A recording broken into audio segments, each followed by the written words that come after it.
여러분들도 부러우시면 빨리 애들 낳으세요. 혹시 자녀들 애 안 낳거든 우리 금요일날 선교사님도 그 얘기했죠. 전도 못하겠거든 애라도 낳으라고. 그래서 부지런히, 그리고 나라가 선진국이 돼야 하면 1억이 돼야 선진국이 된다 하니 우리 남북 합쳐도 8천이 안 되니까 우리는 빨리 2천만 명을 더 낳아야 됩니다. 부지런히 교회라도 앞장서서 여러분들 가능하신 분들은 빨리 늦둥이라도 보시기 바랍니다. 이번 주에 한글날이 있어요. 한글날이 있는데 여러분들은 휴일이라서 좋으신지 모르겠지만 저는 이 한글날만 되면 일견 신나고 얼마나 감사한지, 우리 한글이 가지고 있는 이 위대함과 이 그 독특한 자랑거리는 아마 세계 그 어디에 내놔도 손색이 없는 훌륭한 글입니다. 제가 1년에 2번씩 1학기하고 2학기 때 중국 길림 사범대학에 일주일씩 특강을 하러 갑니다. 근데 거기에 가서 학생들을 가르치는데 한국 문화와 한국 글의 우수함을 자랑하고 싶을 때가 있잖아요. 그럼 이렇게 합니다. 너 점심 먹었니? 그러잖아요. 그걸 중국어로 니스 파오마 이렇게 말합니다. 잘못 말하면 욕처럼 들립니다. 그러니까 니스 파오마 이렇게 하고, 그것을 영어로 하게 되면 Did you get something for your lunch? 이렇게 합니다. 너 점심 때 뭐 먹었니? 그 다음에 이것을 그 일본말로 하면은 란치 타갔다 이렇게 말합니다. 그러면 이걸 칠판에 써놓고요. 우리나라 말로 너 점심 먹었니? 이렇게 써놓고, 그 다음에 그 중국말인데 우리나라 말로 니스 파오마 이렇게 씁니다. 그 다음에 또 영어를 우리나라 글자로 Did you get something for your lunch? 이렇게 씁니다.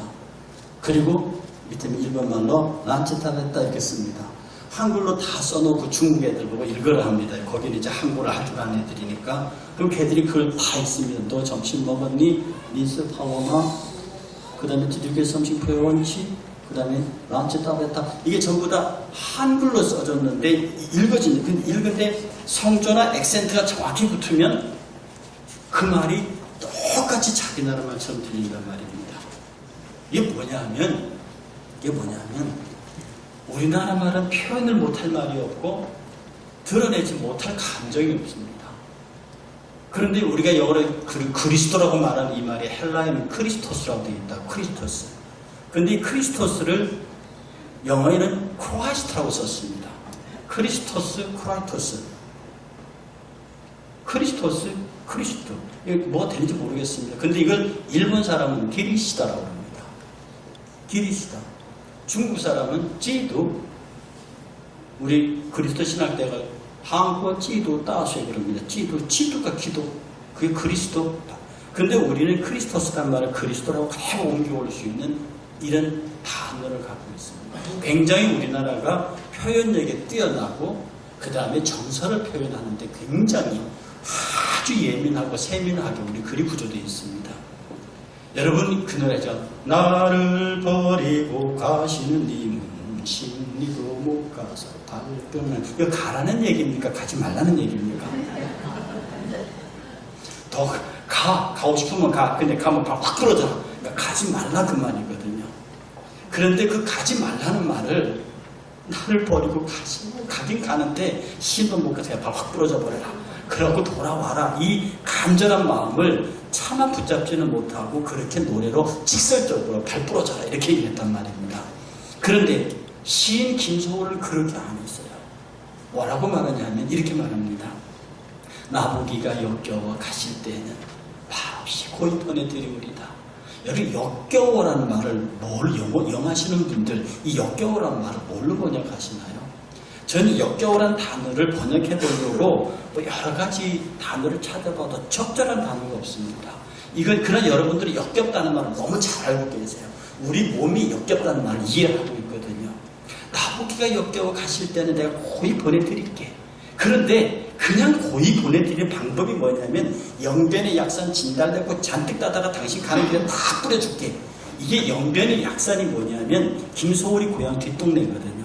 너하고 나하고 영변약산 뒷동네에서 데이트하며 사랑하며 놀았던 그 아름다운 추억이 담긴 거기에 있는 우리가 진달래 막 피었을 때 그렇게 연애하고 데이트를 그 진달래를 잔뜩 싸다가 네 가는 길에 다 뿌려줄 테니까 그거 한번 밟고 가봐. 이 가는 일에 가지 말란 얘기입니까?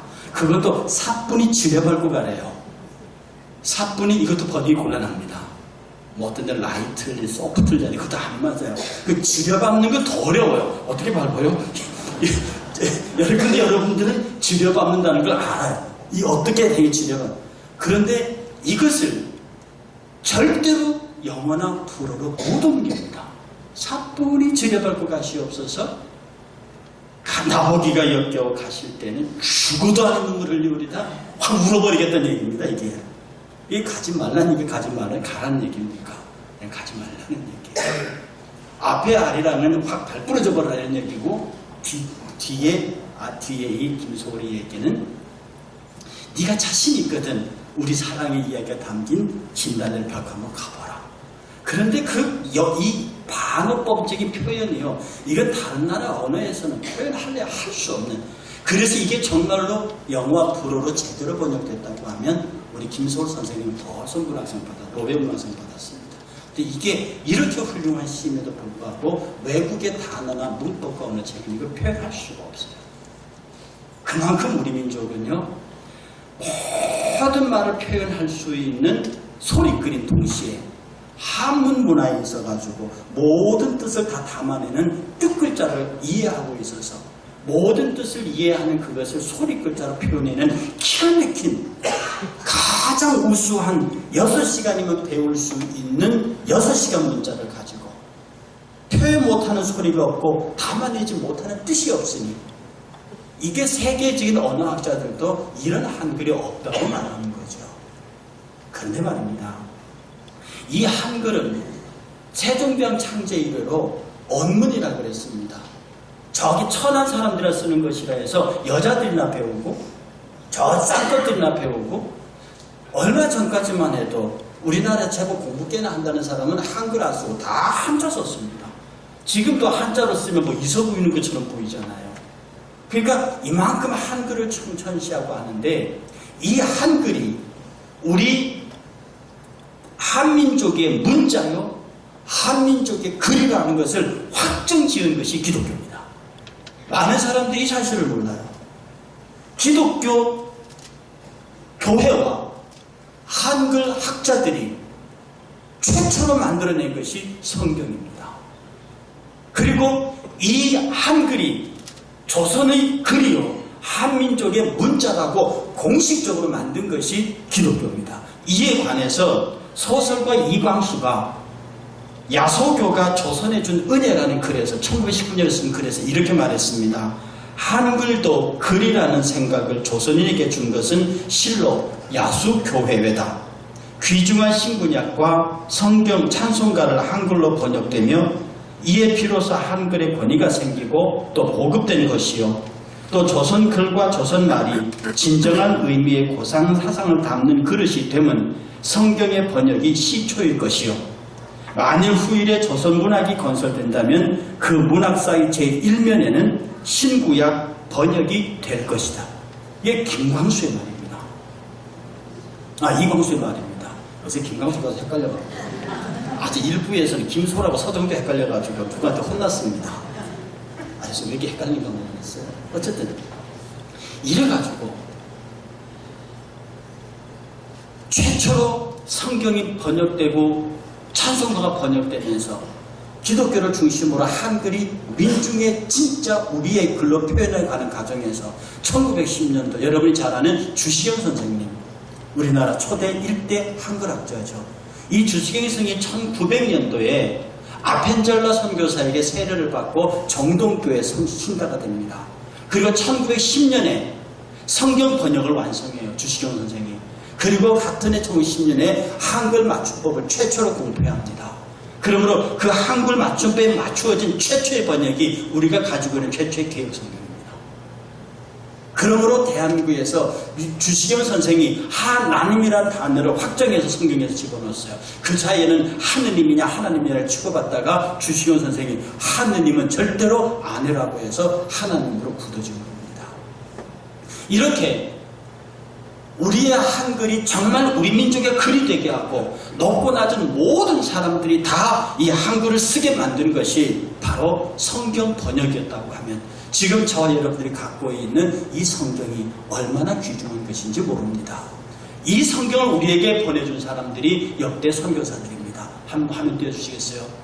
이 최초의 성경을 보면요, 맨 처음에 우리에게 성경을 던진 사람이 저 귀출라프입니다. 저 귀출라프가 네덜란드 선교사인데 지금부터 187년 전에 우리나라에 처음 들어와서 여러분이 먹는 감자를 전해준 사람입니다. 감자를 전해주면서 우리에게 성경을 던져줬어요. 그리고 이 사람은 8개 국어를 하는 사람인데요. 한글을, 우리나라 한글은 6시간이면 쓰고 읽고 말할 수 있습니다.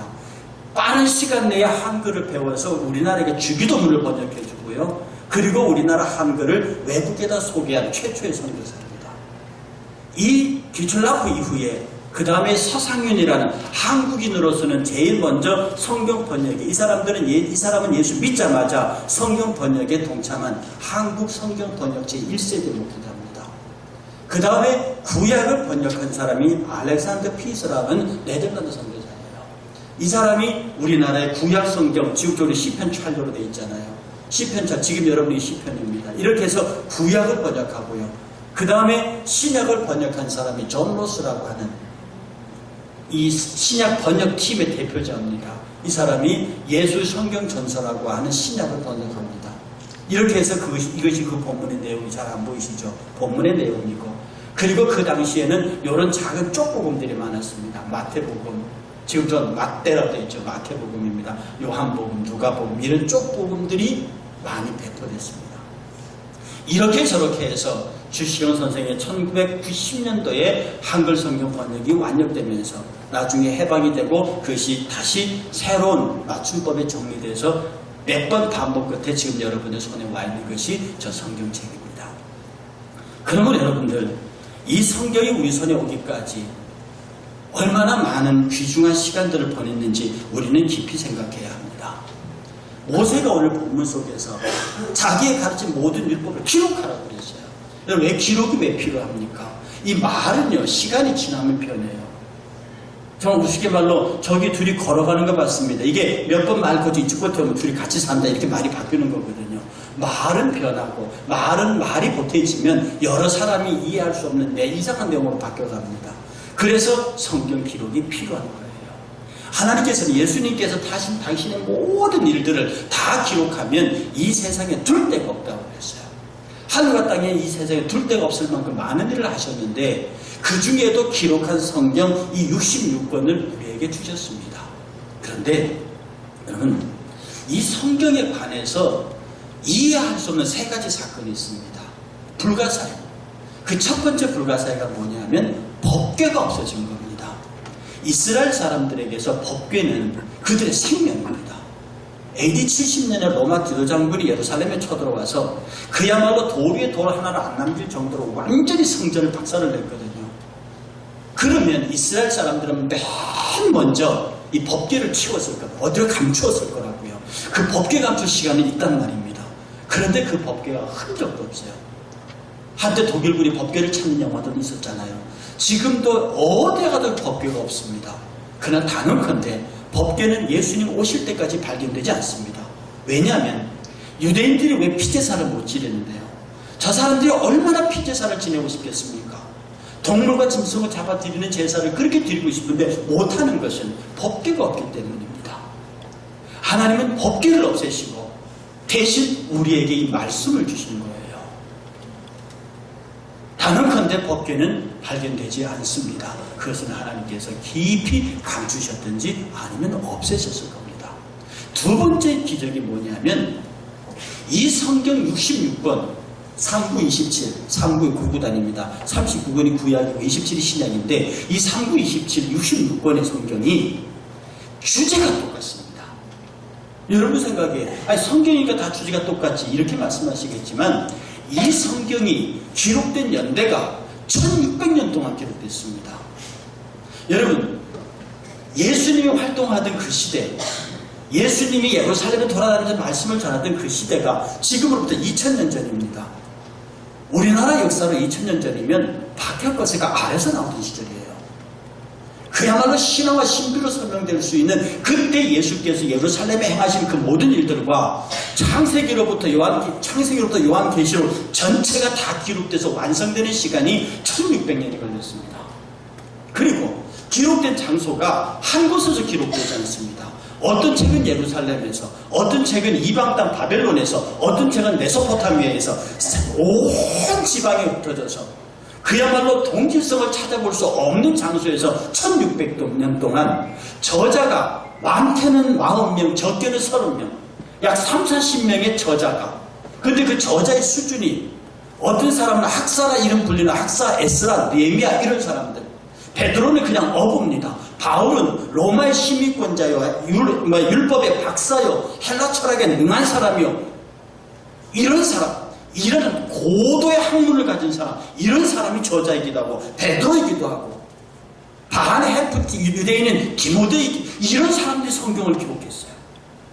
그러니 저 1600년 동안 30-40명의 저자가 한 개의 언어 단어, 어떤 건 히브리, 어떤 건 아람어, 어떤 건 곱티거, 어떤 건 아람에거, 이런 수십 가지 언어들로 1600 동안 30-40명의 저자가 각각 흩어져서 기록된 66권의 책이 주제가 똑같다.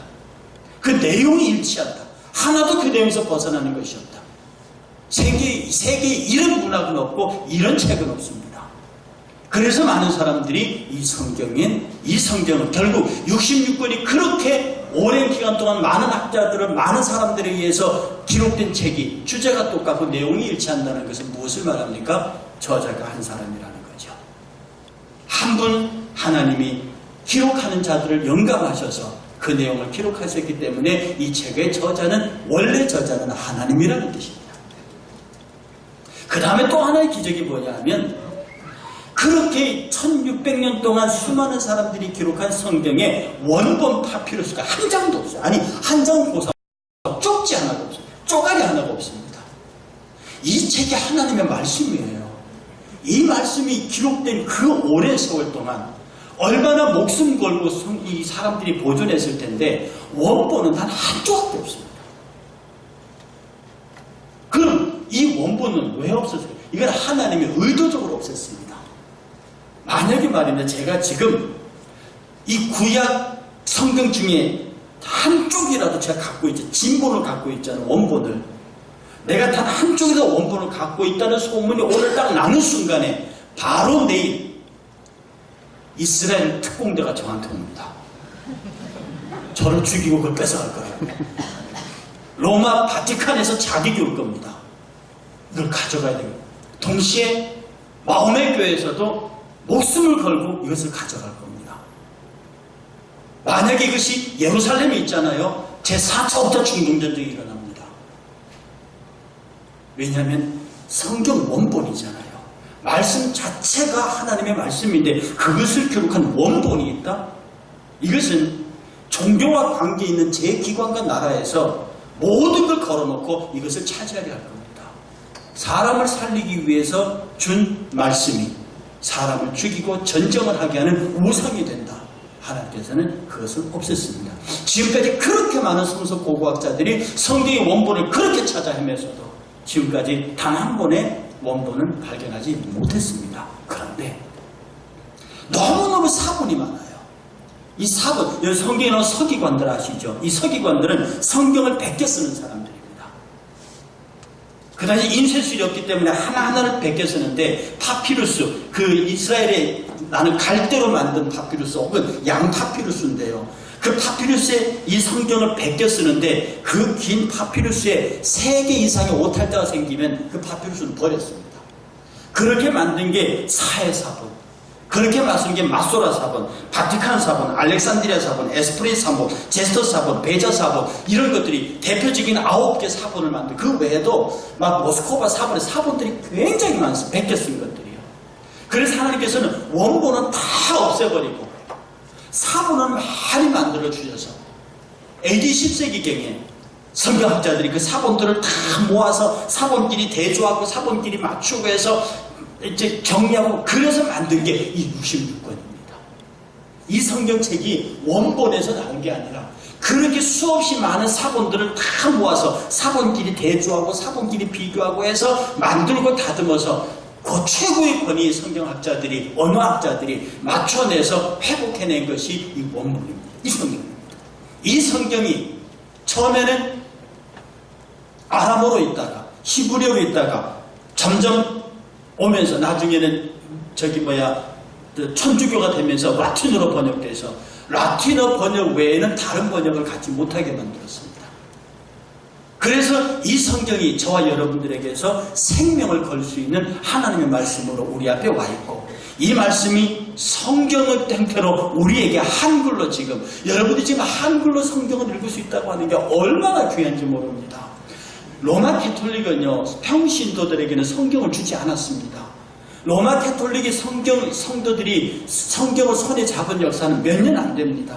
여러분이 아시는 공동번역이라고 하는 이만큼 두꺼운 책이 있어요. 그 공동번역을 로마 카톨릭과 개신교, 그 공동번역입니다. 개신교와 로마 카톨릭이 공동으로 출판한 그 공동번역이 나오기 전까지 캐톨릭에서는 성도들에게는 성경을 읽지 못하겠습니다. 왜? 신부가 아닌 사람들이 성경을 읽으면 오해하고 거기에 사탄이 끼어들어서 이상한 해석이 나온다고 해서 그걸 못 읽게 했습니다. 그래서 이 로마 캐톨릭에서 예배는 성례전 예배입니다. 그들은 매주 만찬을 했고요. 그리고 그들이 신부가 성경을 읽습니다. 라틴어로 된 성경을 읽어요. 그리고 그것에 대해서 기도문으로 응답하고요. 찬양으로 응답하고 그 다음에 신부가 라틴어로 읽은 그 말씀을 이해되도록 성도들에게 강론, 아주 긴 것이 10분, 짧으면 15분 이렇게 강론하는 것으로 그들의 미사를 마쳤습니다. 그들은 이 성경이 워낙 중요하다고 여겼기 때문에 로마 캐톨릭은 교회론에 대한 두 개의 구조를 가지고 있습니다. 1층 교회와 2층 교회, 참교회와 거짓교회로 가교회로 나누는데 가교회는 일반 평신도들의 교회입니다. 그리고 참교회는 신부들의 교회예요. 그래서 이 가교회, 1층 교회인 성도들에게는 이 말씀도 주지 않습니다. 그리고 성만찬할 적에 이 떡도 신부가 직접 입에 넣어줍니다. 그리고 잔은 아예 마시지도 주지 않습니다. 그러나 그것이 곧 하나님의 말씀을 성도들에게 주지 아니하고 교회가 성도들을 지배하는 수단으로 만들었습니다. 여러분이 아시는 대로 교황무류설, 이것은요 교황이 인격적으로 개인적으로 흠이 없다는 뜻이 아닙니다. 교황이 주재한 교회의 모든 결정은 흠이 없다는 뜻입니다. 그래서 교회의 결정은 성경을 능가합니다. 마리아 영원처녀설, 교황무류설, 연옥설, 죽은 자를 위한 기도, 이런 것들이 다 어디서 나오냐? 교회의 결정에서 나오는 겁니다. 그래서 마틴 루터가 더 이상 이것을 교회에 가둬놓고 성경보다 교회가 위에 가 있는 이것은 문제가 있다라고 시작한 것이 종교개혁입니다. 종교개혁을 시작하면서 마틴 루터가 맨 먼저 한 것이 뭐냐면 이 라틴어 성경을 독일어로 번역하는 것이었습니다. 그래서 라틴어 성경이 독일어로 번역되면서 영어로 번역되고 그것이 흥정역 킹제임스 버전이라고 하는 영어로 번역되고 그것이 세계표로 번역되어 나가면서 저와 여러분들의 손에 이 성경이 들어와 있습니다. 그 가운데서도 이 한글 성경은 정말로 가장 아름다운 내용으로 거의 성경의 내용을 완벽하게 포괄하고 있는 말씀으로 우리 앞에 와 있습니다. 그러니 여러분들이 이 말씀을 사랑해야 되는 이유가 이 말씀의 은혜가 있어야 되는 이유가 로마 캐톨릭에서는 신부가 구원을 선포하고 신부가 죄도 용서하고 신부가 여러분들 개개인의 구원을 책임지는 파파 역할을 하지만 교회는 말씀이 여러분을 주도해 갑니다. 말씀이 여러분을 지배합니다. 말씀이 여러분으로 하여금 하나님의 사람이 되게 만든다고요. 풀은 마르고 꽃은 시드나 우리 하나님의 말씀은 영영이 새겼다고 말합니다. 이 말씀이 우리를 지배한다. 오늘 이 땅의 그리스도의 교회가 말씀을 지켜가는 것. 여러분 올 때마다 매주 만찬합니다. 많은 사람들이 왜 매주 만찬하냐고 의심을 품는 사람이 있습니다. 그러나 여러분 눈을 들어 교회 역사를 보십시오. 종교개혁이 일어나기 전까지 지금부터 칼빈이 루터가 종교개혁하기 전까지 한 번도 교회는 주의 만찬을 포기해 본 적이 없습니다. 근데 종교개혁자들이 개혁을 하면서 너무 과격하게 개혁해버린 거예요. 교회가 너무 형식과 그런 데 치우쳐 있으니까 이 예전 중심의 교회를, 말씀 중심의 교회로 확 옮겨가면서 거의 다 버려버렸습니다. 그러니까 버리지 말아야 할 것까지 버려버린 거예요. 그래서 천주교의 7성사 가운데 주의 만찬과 세례라고 하는 2개의 예전만 가지고 나머지는 다 버려버렸습니다. 그러니 지금의 개신교회들이 1년에 4번 드리는 교회 결정을 합니다. 저는 말씀과 더불어 거룩한 공교의 결정을 존중합니다. 그러므로 어떤 교단에서 1년에 4번 하겠다, 10번 하겠다 동의합니다. 그 교회 결정이니까. 그러나 그 결정이 성경에 비추어서 성경의 원전대로 행하는 매주 만찬을 비난해서는 안 됩니다. 뭐가 뭐를 나무란다고 4번 하는 것이 성경에 일치하지 않는, 오직 매주 저들이 모여 떡을 떼려 모였다고 하는 사도행전의 가르침과 사도들의 가르침을 따라서 매주 떡을 떼는 것을 1년에 4번 떼는 사람들이 그것을 틀렸다고 말하면 안 되는 겁니다. 저는 1년에 4번 떼겠다고 결정한 교회의 결정을 존중합니다. 그들 역시도 매주 성경대로 말씀대로 행하는 이 교회 예전을 이상한 눈으로 바라봐서는 안 될 것입니다. 여러분, 진실은 너희에게 이르노니 천지가 없어지기 전에는 율법의 1.1획이라도 반드시 없어지지 아니하고 다 이루리라. 천지는 없어지겠으나 내 말은 없어지지 아니하리라. 베드로는 말하기를 오직 주의 말씀은 세세토록 있도다 하였으니 너희에게 전한 복음이 곧 이 말씀이라. 이 말씀이 문자로 인카네이션 성육신하셔서 지금 여러분 곁에 와 있습니다. 지금 2000년 전에 예수께서 유대 땅 베들레헴과 나사렛 주변에서 육신의 몸으로 오셔서 그들과 함께 계셨지만 지금은 오랜 세월 성령의 역사를 거쳐서 이 말씀의 형태로 지금 저와 여러분들에게 와 있습니다. 이 말씀을 붙잡고 이 말씀 면에 들어 살고 믿음은 들음에서 나며 들음은 곧 그리스도의 말씀에 있다고 분명히 말했습니다. 그러므로 여러분들이 말씀을 듣고 믿음은 들음에서 나 들음은 예수 그리스도의 말씀이다. 듣지 못하는 구원을 못 받는데 외치지 않는 자는 없어. 누가 그 말씀을 듣겠느냐. 그러면 여러분들이 이 말씀을 굳게 붙잡고 한글로 우리나라 말로 너무 이해되기 쉽고 너무 아름답게 표현된 이 귀한 말씀을 여러분이 붙잡고 여러분이 많은 사람들에게 말씀을 외치고 그리고 우리에게 한글을 주시고 한글을 누리게 하신 하나님께 감사하면서 거의 헬라어보다는 탁월한 언어 체계를 갖고 있는, 헬라어 정말 어려운 말이거든요. 그 헬라어 체계를 뛰어넘는 감정과 감성에서 탁월한 감정을 갖고 있는 이 한글로 번역된 이 성경을 가지고 여러분은 매일 말씀을 읽고 매일 말씀을 묵상하고 전함으로 이 말씀이 여러분에게 주시고자 하는 은혜 누리시기를 주의 이름으로 축복합니다. 거룩하신 하나님, 우리에게 한글 주셔서 감사합니다. 하나님, 우리가 한글을 쉽게 읽고 사람의 감정을 다 표현할 수 있는 아름다운 글이 되게 하셨고 그것으로 성경이 되게 하셨습니다. 우리가 이 성경을 읽을 때 정말로 하나님의 살아계신 레마의 말씀으로 읽게 하시고 그 말씀이 살아서 나를 변화시키고 그 말씀이 나의 힘이 되고 그 말씀이 나의 모든 것을 결정하는 내 삶의 지표가 되게 하시길 원합니다. 이 한글 성경이 놀라운 축복이 사랑하는 성도들에게 있기를 원합니다. 이번에 한글날 공휴일 지날 때 그냥 명절이 아니라 우리에게 성경을 주시기 위하여 주신 이 한글, 우리 하나님께 감사하는 하루가 될 수 있도록 그리고 맨날 하나님께 감사하는 한글의 날이 될 수 있도록 은혜 베풀어 주시옵소서. 감사하고 예수님 이름으로 기도하옵나이다. 아멘.